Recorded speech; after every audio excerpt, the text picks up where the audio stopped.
Hello friends, welcome to Sunday Kitchen channel. நான் உங்க வீணஸ்ரீ. பிரியாணி ரைஸை குக் பண்ணி ஆறுறதுக்காக ஓப்பனில் விட்டுருக்கேன். என்னன்னு பார்த்தீங்கன்னா டைட்டிலில் சொன்ன மாதிரி பிரியாணி ஃப்ரைட் ரைஸ். இது என்னோட ஓன் ரெசிபி. டேஸ்ட் வைஸ் சூப்பராக இருக்கும். வாங்க எப்படி செய்யுதுன்றதை காட்ட போகிறேன். ஒரு பேனில் எண்ணெய் சுட பண்ணிக்கோங்க. பட்டை, கிராம்பு, ஏலக்காய், பிரிஞ்சி இலை சேர்த்து அதோட ஃப்ளேவராக வர அளவுக்கு வதக்கிக்கோங்க. நல்லா வதங்கினதுக்கு அப்புறமா நீங்கள் வெங்காயம் ஆட் பண்ணிக்கோங்க. வெங்காயம் இந்த அளவுக்கு இருக்கட்டும், கொஞ்சம் அந்த வாயில் தட்டுப்படுற மாதிரி இருக்கட்டும். இது கூடவே காரத்துக்கு ஏற்ற பச்சை மிளகாய் ஆட் பண்ணிக்கோங்க. ஸ்பைஸ் நல்லா விரும்பக்கூடியவங்களா இருந்தால் கொஞ்சம் அதிகமான பச்சை மிளகாய் கூடவோ குறைக்கவோ நீங்கள் செஞ்சுக்கலாம். இப்போ பச்சை மிளகாவை சேர்த்துட்டு இதையுமே ஒரு 2 நிமிஷம் தான் வதக்கணும். இந்த வெங்காயம், பச்சை மிளகாய், தக்காளி எல்லாமே அப்படியே ராவாக இருக்கணும். கொஞ்சம் கூட எண்ணெயில் குக் ஆகக்கூடாது. சும்மா அப்படியே சாட்டே பண்ணணும், அவ்வளோதான். இது கூடவே புதினா, கொத்தமல்லி ஆட் பண்ணியிருக்கேன். இதையுமே 2 நிமிஷம் தான்.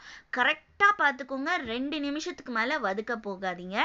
இப்போ கொஞ்சம் கெட்டியான தக்காளியாக நீல வாக்கில் கட் பண்ணிக்கோங்க. சின்னதாக கட் பண்ணிக்காதீங்க, மேஷ் ஆகிடும். அதனால இப்போது ஒரு 3 தக்காளி எடுத்திருக்கேன், ஒரு 4 வெங்காயத்துக்கு. இப்போ இது கூடவே இஞ்சி பூண்டு பேஸ்ட்டு சேர்த்துட்டு அந்த இஞ்சி பூண்டு கொஞ்சம் எண்ணெயில் அப்படி வதங்கணும். தக்காளி, வெங்காயம் பச்சையாக இருக்கணும். அந்த ரா ஃப்ளேவர் நம்மளுக்கு வரணும். இப்போ பார்த்தீங்கன்னா அந்த இஞ்சி பூண்டெல்லாம் வதங்கியாச்சு. நான் கெட்டியான தக்காளி தான் யூஸ் பண்ணேன். கொஞ்சம் உப்பு சேர்த்ததுனால கொஞ்சமாக தண்ணி விட ஆரம்பிச்சிடுச்சு. அதுக்குன்னு நீங்கள் அந்த தண்ணி போகிற அளவுக்கு வதக்க தேவையில்லை. அந்த தண்ணி இருந்ததுன்னா கூட பரவாயில்ல. ஒரு 2 நிமிஷம் தான் வதக்கணும். இந்த ஃப்ரைட் ரைஸ் எப்படி இருக்கும்னு கேட்டிங்கன்னா, இந்த பட்டை, லவங்கம், கிராம்பு, மசாலாலாம் சேர்த்தோம் இல்லைங்களா, அந்த மசாலா ஃப்ளேவரோட இந்த வெங்காயம், தக்காளி அந்த பச்சையான ஒரு க்ரன்ச்சி ஃப்ளேவரோட சூப்பராக இருக்கும்.